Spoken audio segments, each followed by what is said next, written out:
Hello and welcome to Baiju's IAS. Let's take up the analysis of today's The Hindu newspaper by looking at an editorial from page number 8 of the Delhi edition. This editorial deals with the heavy rainfall and extreme weather events being witnessed around the country as the southwest monsoons are retreating.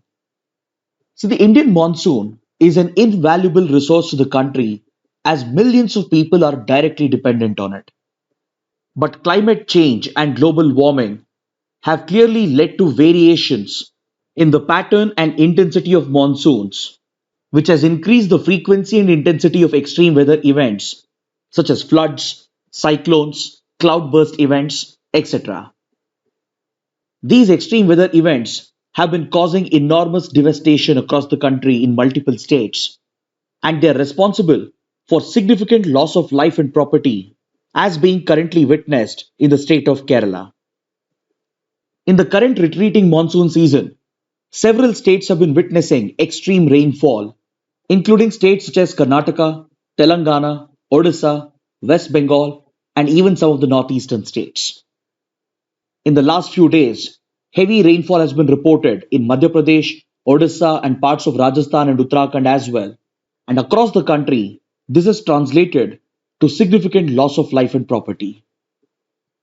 If you look at Kerala, for example, which consists of a vast stretch of the Western Ghats, which plays a deterministic role in influencing the pattern of monsoons, this crucial state is being subjected to repeated extreme weather events year after year.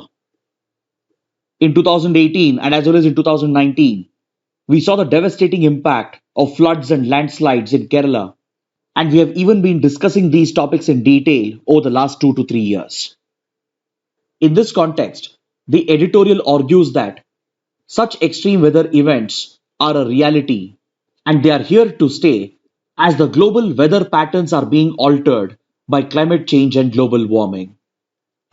So, considering this, the most important measure that we should be taking is adaptation in order to help our communities adapt to the reality of climate change and the repeat occurrence of such extreme weather events.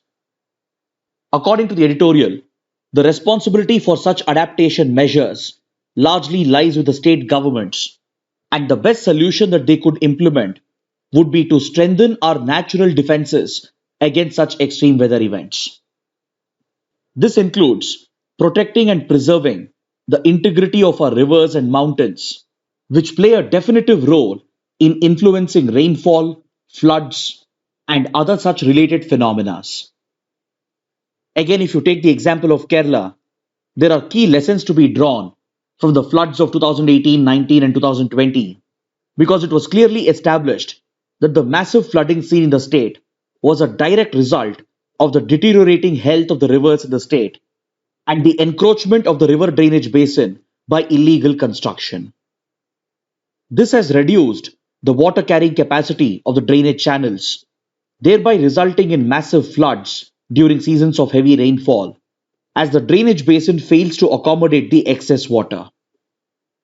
Similarly, to contain floods and to prevent landslides, it is of utmost importance to protect and preserve the integrity of our mountains as well.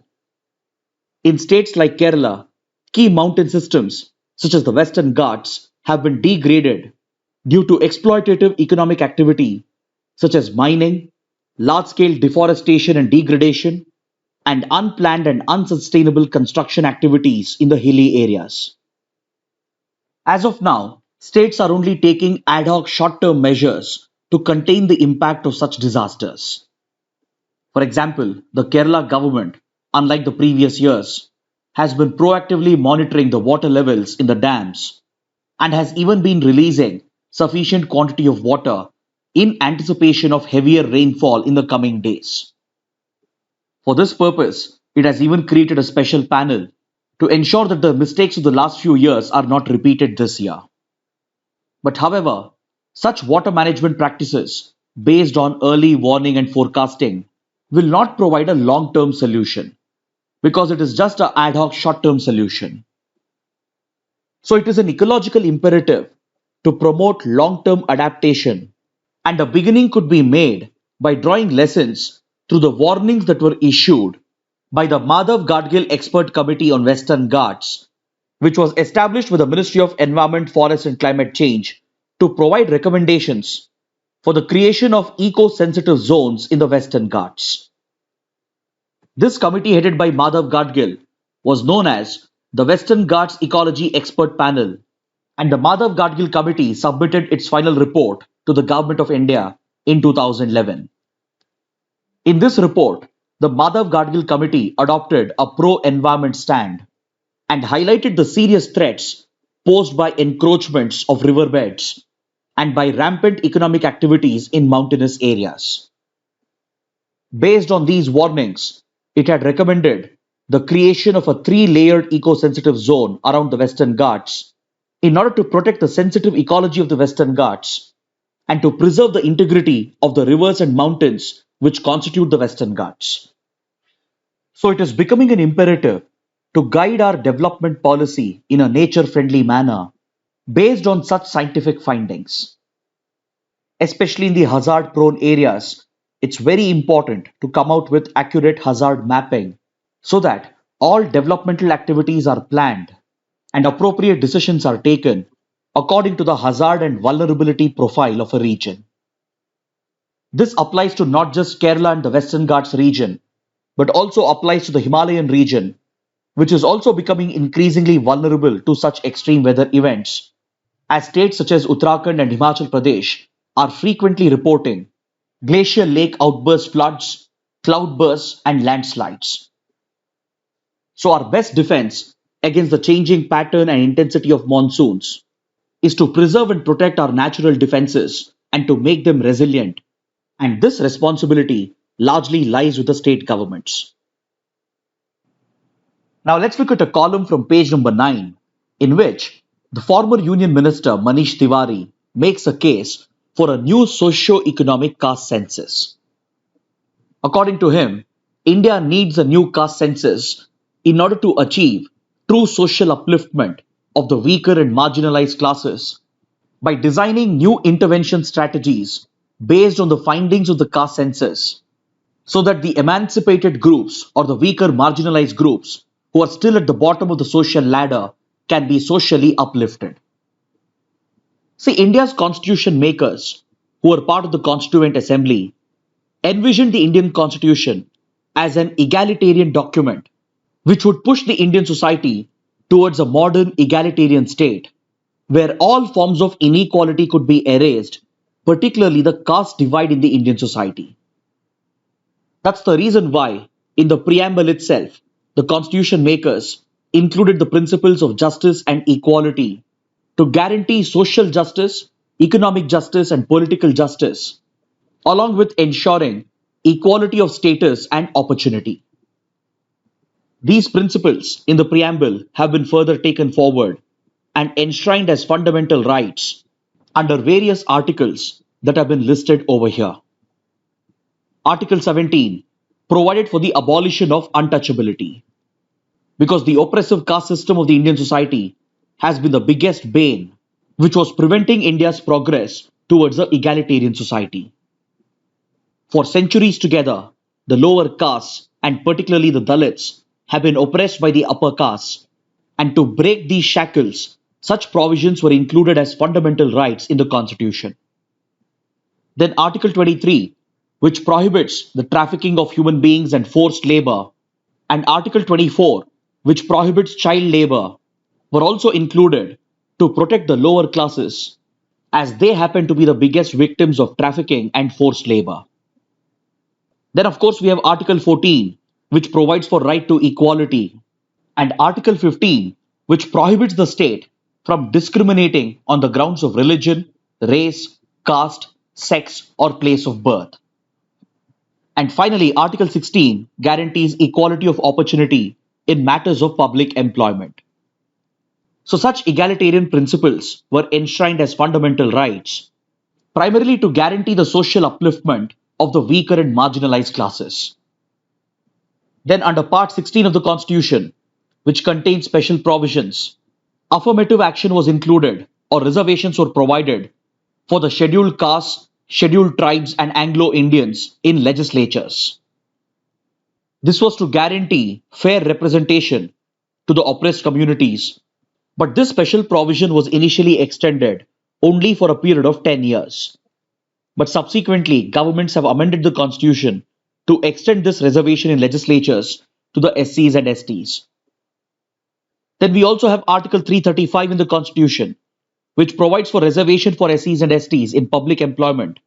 And as you can see, the constitution does contain several provisions to provide for the economic and social upliftment of the weaker sections. But however, most of these provisions benefited only the SCs and the STs, and hundreds of other backward classes were left behind. Even within the SCs and STs, the reservation policy benefited only a few because the policy of reservation and affirmative action was quickly politicized by the political parties to create electoral vote banks by restricting the benefits to a few.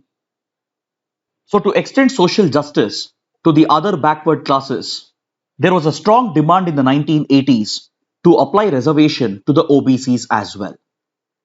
This led to the establishment of the Mandal Commission, which came out with the Mandal Report. And in 1990, the then VP Singh government accepted the recommendations and introduced 27% reservation for OBCs, which led to a major controversy in the country.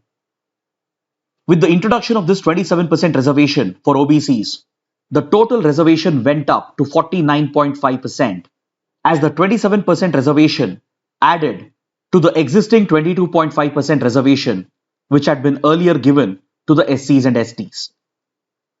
Following the implementation of Mandal Report, large-scale protests took place, particularly in universities and educational institutions, as such reservation was seen to be eroding merit-based criteria in education and employment.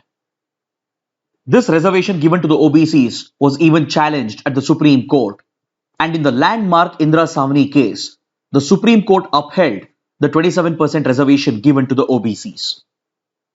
In this historic case, the Supreme Court struck down the 10% reservation on economic criteria, and it placed a 50% cap on total reservations.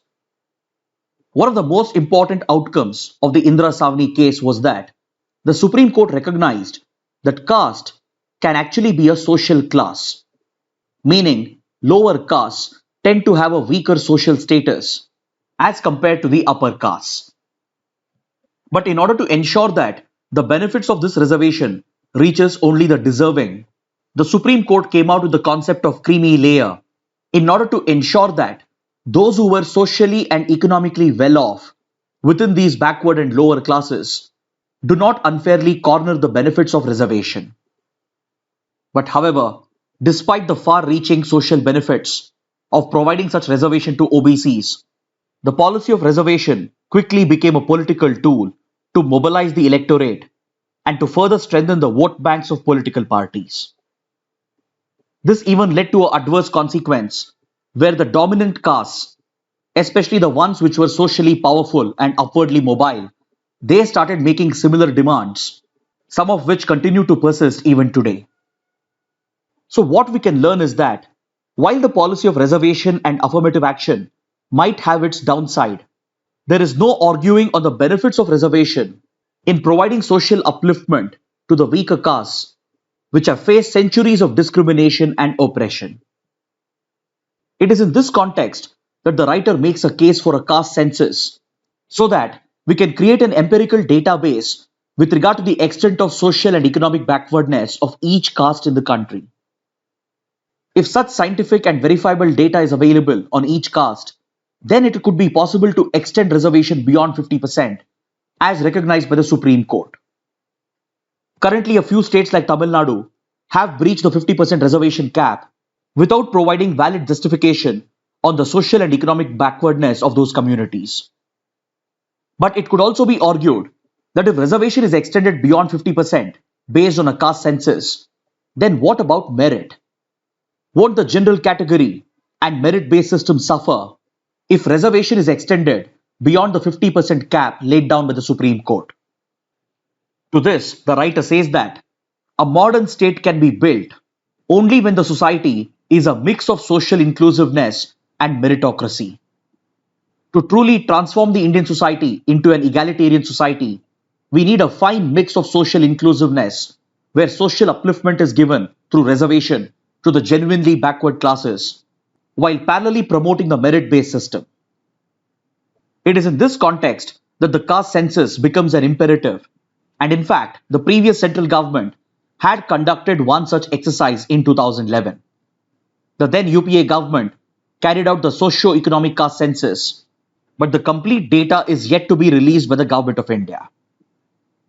The present NDA government has informed the Parliament and the Supreme Court that the data collected under the socio-economic caste census is flawed and filled with errors. On these grounds, the government has refused to publish the data, but however, the writer points out that a few years ago, the Parliamentary Standing Committee on Rural Development had reviewed the caste data, and after a thorough examination, it had concluded that the caste census was largely error-free, and nearly 98.87% of the data collected was accurate. Despite these findings by the Independent Parliamentary Standing Committee, the current government has dismissed the report and has refused to publish the findings of the report. So the writer says that if the report is flawed and filled with errors as argued by the government, then let us discard the previous report and go for a new caste census so that in the process of playing politics, we don't lose out on the true benefits of reservation. Because there is no doubt that the policy of reservation and affirmative action has uplifted several backward classes in the country, but at the same time, it is also true that it has ended up creating silos where only few castes and few elites within each caste have only benefited, whereas the truly downtrodden sections are yet to receive the benefits of reservation. So if we have to overcome the politicization of reservation, then the way forward, according to the writer, would be to conduct a new socio-economic caste census so that based on empirical data, the government can design appropriate interventions in order to truly achieve the egalitarian objectives of our constitution. Now let's look at this column from page number 9, which evaluates India's animal husbandry and livestock breeding sector. See, in India, livestock breeding, that is the breeding of cattle, poultry, sheep, goats, pigs, etc., and the entire animal husbandry sector in general is largely unorganized. There are more than 200 million farmers who are dependent on the animal husbandry sector, and most of them happen to be small and marginal farmers. So animal husbandry and livestock breeding is a critical source of income for them, but the unorganized nature of the industry and the lack of technical support and poor infrastructure has led to several gaps with regard to both forward and backward integration in the animal husbandry industry. There are key gaps that exist in forward linkages such as breeding, animal feed, vaccines and drugs, etc. Similarly, there are gaps in the backward linkages as well, including transportation, cold storage, food processing, etc. These gaps in the forward and backward linkages affects the overall well-being of the animal husbandry industry, thereby directly affecting the income of small and marginal farmers. So the unorganized nature of the industry has led to these gaps in forward and backward integration, and upon this, the industry also suffers from low productivity due to the poor animal breeds that are bred in the country. So it is in this context that the Government of India launched the Rashtriya Gokul Mission in 2014 to primarily promote the genetic upgradation of the bovine population in the country. In order to improve the cattle breed, the Rashtriya Gokul Mission was launched, and recently the Rashtriya Gokul Mission has been revised and updated along with the National Livestock Mission. The initial version of the Rashtriya Gokul Mission was primarily focused on promoting widespread initiatives based on artificial insemination, sex-sorted semen, and in vitro fertilization in order to upgrade the genetic structure and composition of India's bovine and cattle population. Now, under the revised schemes, there is greater focus on promoting entrepreneurship in breed improvement and in creating the required infrastructure for it. Under the revised schemes, the government is offering incentives to individual entrepreneurs, farmer producer organizations, farmer cooperatives, and even to self help groups if they are investing in breed improvement and genetic upgradation in order to improve the productivity of India's livestock. Through these revised schemes, the entrepreneurs will receive capital subsidy, which will help them create the required infrastructure for breed improvement. And it also guarantees them a steady source of income, which in turn creates numerous jobs and employment opportunities in the rural areas. The government has even launched the eGopala web application, and through this grassroots initiative, the farmers can check the availability of disease free germplasm in order to produce healthier breeds so that it can reduce their input cost and as well as improve productivity.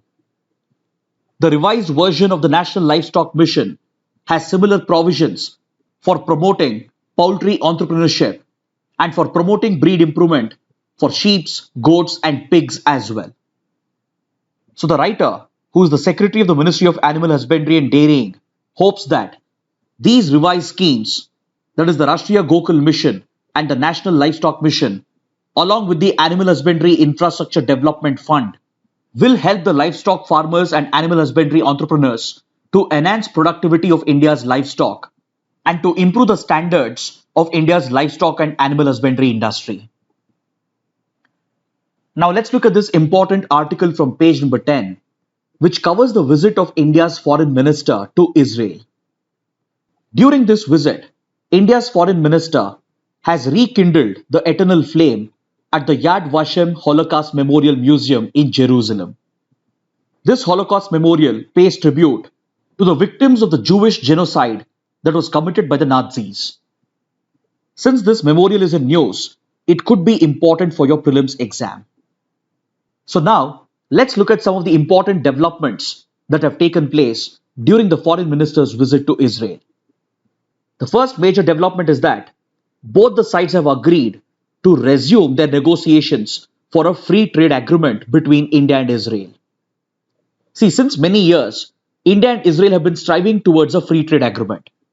The first initiative was taken by then Prime Minister Manmohan Singh in 2007, and then recently in 2017, Prime Minister Modi also made a similar attempt.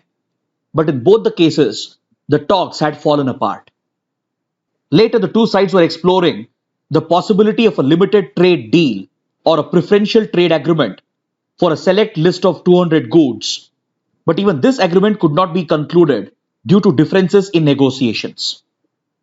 But now, India has been giving a push to several free trade negotiations, including with Australia, United Kingdom, the European Union, and it wants to conclude these free trade deals by next year.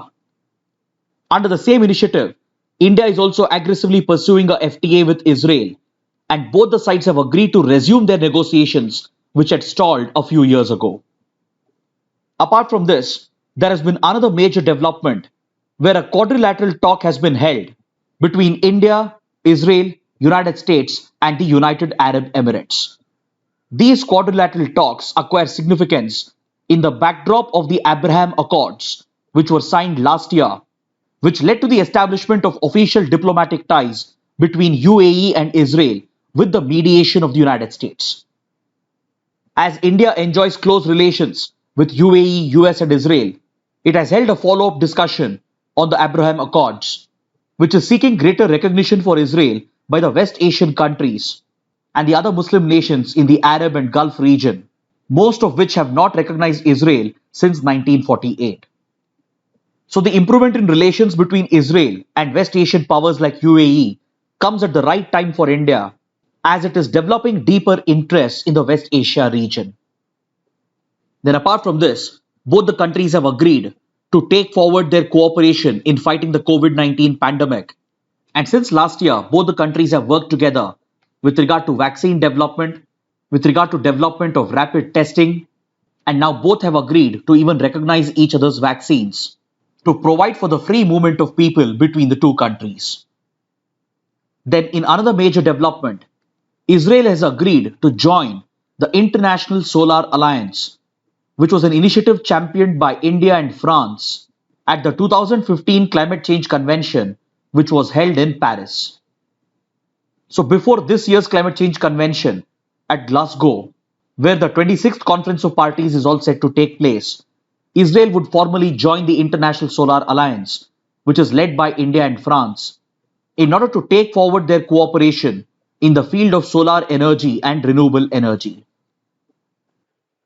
Now let's look at this article from page number 12, which explains the diplomatic and cultural significance of the inauguration of the Kushinagar International Airport in Uttar Pradesh, which is all set to be opened by the Prime Minister tomorrow. The inauguration of this international airport is particularly significant for India's relations with Sri Lanka and as well as for India's Buddhist diplomacy. The significance of the inauguration of this airport to India-Sri Lanka relations can be understood by the fact that a large Sri Lankan delegation is going to witness the inauguration ceremony, which will be led by the son of Mahinda Rajapaksa, the Prime Minister of Sri Lanka. See, in Indian foreign policy, there is a key soft power initiative known as the Buddhist Circuit Initiative. This soft power initiative is a part of India's cultural diplomacy, and under this initiative, India is trying to revive the tourist infrastructure and connectivity for the Buddhist heritage sites that are located in India. See, India being the birthplace of Buddhism, it has a lot of Buddhist heritage and several pilgrimage sites. And in our foreign policy, we are trying to tap into our Buddhist heritage in order to project India's soft power in several Buddhist Asian countries. Under the Buddhist Circuit Initiative, India is reviving the tourist infrastructure and improving connectivity at key Buddhist sites such as Lumbini, Sarnath, Gaya, and Kushinagar, so that we can attract more tourists and Buddhist pilgrims from other Asian countries where Buddhism is popular.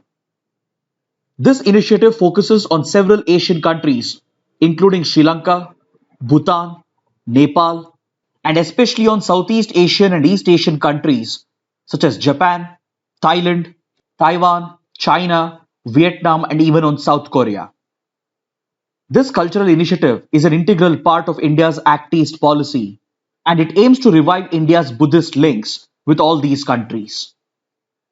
This initiative is also focused on Myanmar as well, which is again a Buddhist majority nation just like Sri Lanka.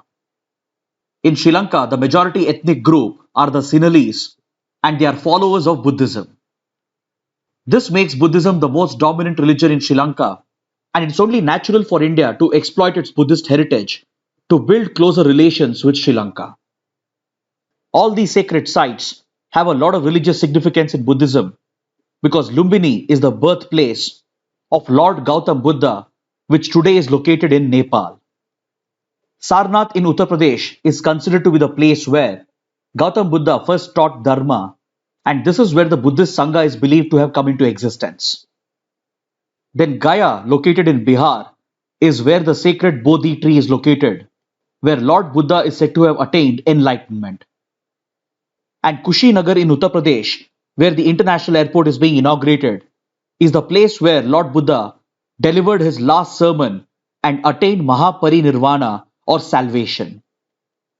So to mark this key occasion, Sri Lanka is also sending a major delegation to India, and they are even carrying two important mural paintings to be gifted to India. These mural paintings were created by popular Sri Lankan artist Solis Mendes at the Kelaniya Rajmaha Vihara, a very popular Buddhist temple in Colombo.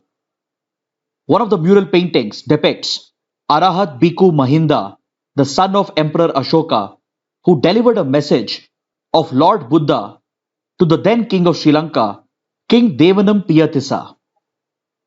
The second mural painting depicts the arrival of Teri Bhikkhuni Sangamita, the daughter of the emperor, that is the daughter of Emperor Ashoka, who arrived in Sri Lanka carrying a sapling of the sacred Bodhi tree taken from Gaya, where Lord Buddha is said to have attained enlightenment.